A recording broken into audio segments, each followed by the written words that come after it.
Hi, everyone. Welcome to Divine Sacred Tarot.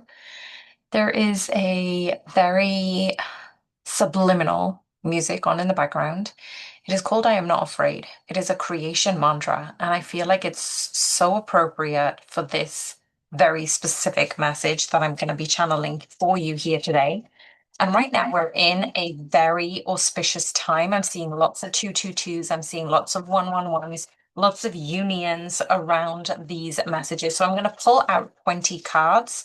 And the reason is there is a very highly significant aura energy around the number 20. And the reason that I'm doing this today is basically to remind you all that this number 20 is going to play a significant part in your reality, especially right now. If you're seeing this message, if you're feeling resonated with this message, I'm recording this between the two eclipses. So this is why I was saying the two NGs are quite important. And I'm also seeing that there is a huge significance regarding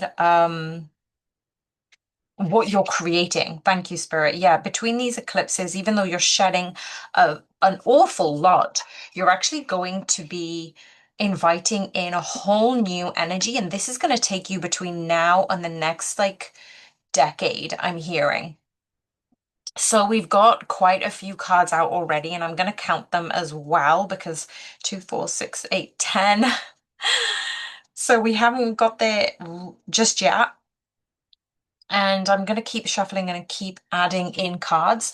But basically, this energy is encouraging you to create your new wish list. I might have mentioned this in another reading just recently, but this is actually one of the biggest reasons. I've just had a confirmation on my phone, just letting me know this is exactly where you need to be right now, creating your new reality between these two eclipses. And this reality that you're creating will actually manifest in the next decade and pretty much for the rest of your being here.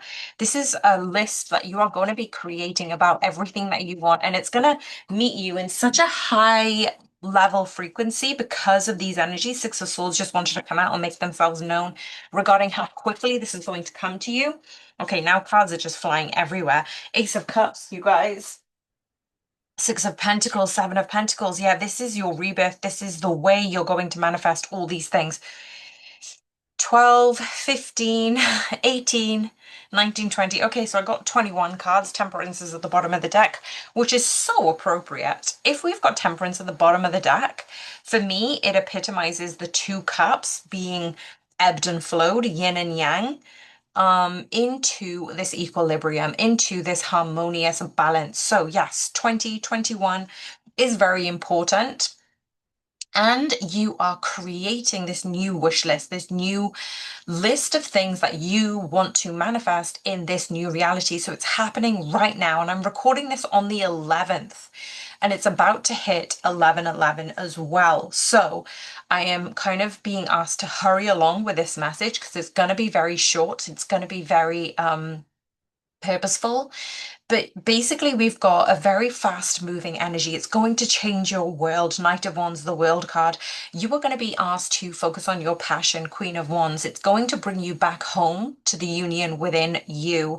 The Hanged Mouse is this pause that you're calling in divine guidance and you're accessing source energy in a higher vibrational way. So if you're drawn to water or drums or vibrations of music, this is highly auspicious for you and a huge confirmation about what's happening for you right now. And I'm also seeing the Seven of Wands, the Knight of Cups. At the bottom of the deck, I was called to pull that extra card out. We've got the Ten of Cups here. So this is you co-creating your reality right now, being unafraid of anything that you can possibly wish for and manifest. And this Knight of Cups is saying that you have worked hard to overcome a lot of the wounds, a lot of the ancestral healing that you've been doing, but it's also time to put yourself first. The Two of Swords is you used to be at these crossroads and you'd had been stagnated across these crossroads because you had to do a lot of healing around. I'm also hearing Lemurian, a frequency. I'm also seeing a lot of ancestral backgrounds and past lives that you have had to transmute and energetically untie yourself, right? The Nine of Wands is here to say that you've persevered through this healing journey.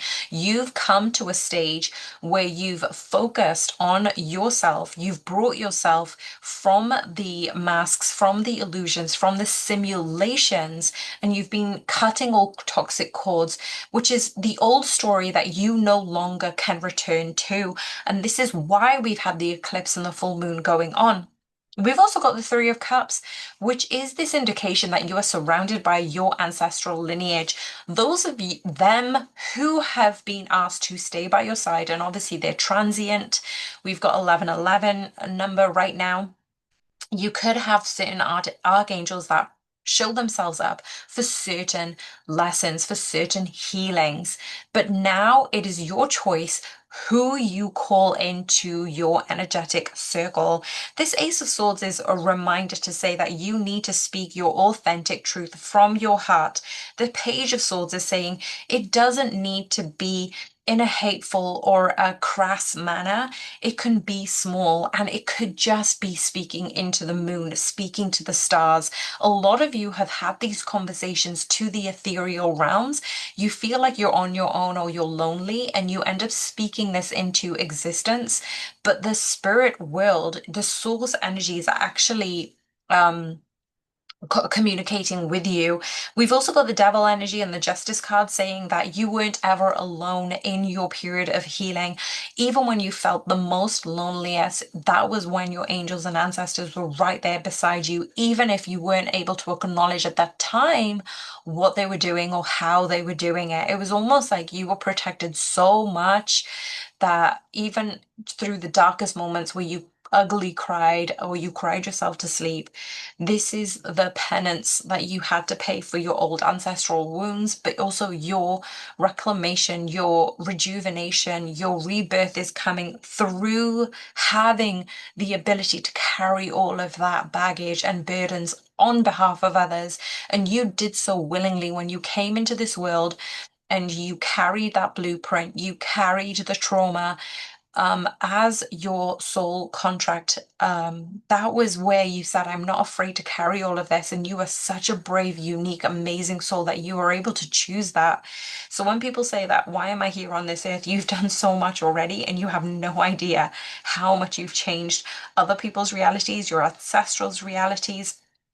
The realities of your future self, and the people that you're affecting in the future. I'm hearing a lot of aunt energy as well. Like whoever you come across, wherever you are being received, people really do manifest in such a beautiful way with you. They actually, your energy helps them become a better version of them indirectly. Like you don't do anything on purpose, you're just yourself, and everything is just acclimating into this beautiful, serene version of you. The reason I am going so fast is because Spirit is really asking me to hurry this along. Not to rush me, but in terms of there is something happening and people need to know about it right now. So thank you, Spirit, for using me as a conduit for a channel. The Queen of Pentacles is you are manifesting and co-creating your new reality. And where you are right now, you've been able to become more present and more in flow with what your passions are. This is almost saying to you that because of this new era, you're able to look back on yourself and say, what are the things that made you who you are today? You know, like it's almost like saying, create a playlist to describe you the best. If you were stuck on an island and you can only listen to 20 songs, what would describe you the best? But also, you're stepping into a new era of you. How would that playlist describe you just as much as your wish list describes you? The Eight of Swords is you don't need to think about it too much. Go with a feeling, go with a vibration, go with the alignment. And the Seven of Cups is here to remind you that you don't need to be one blueprint, one version of you. There are so many different facets to your reality. 11, 11, 11, right? You are so much, so beautiful, so many different facets. Like we don't just look at a rose for its petals, we look at its color, we look at its texture, we look at the leaves, we look at the thorns, we look at the soil around it. It's a whole caption of everything beautiful that you're doing in this reality. And this is bringing about a whole new vibration of love without you even knowing it. Like even listening to this message and having this feeling of subliminals, that you are not afraid, that you are creating your whole new reality in this divine portal. This is giving you the forward movement that you have always needed and desired, but everything is always happening for the best for you, and receive that in this message. The Seven of Pentacles is you are sowing these new seeds, and it's going to be better than you've ever expected. I'm going to leave the messages right there. If you resonated with this at all, let me know. And I'm sending you guys so much love. Bye for now.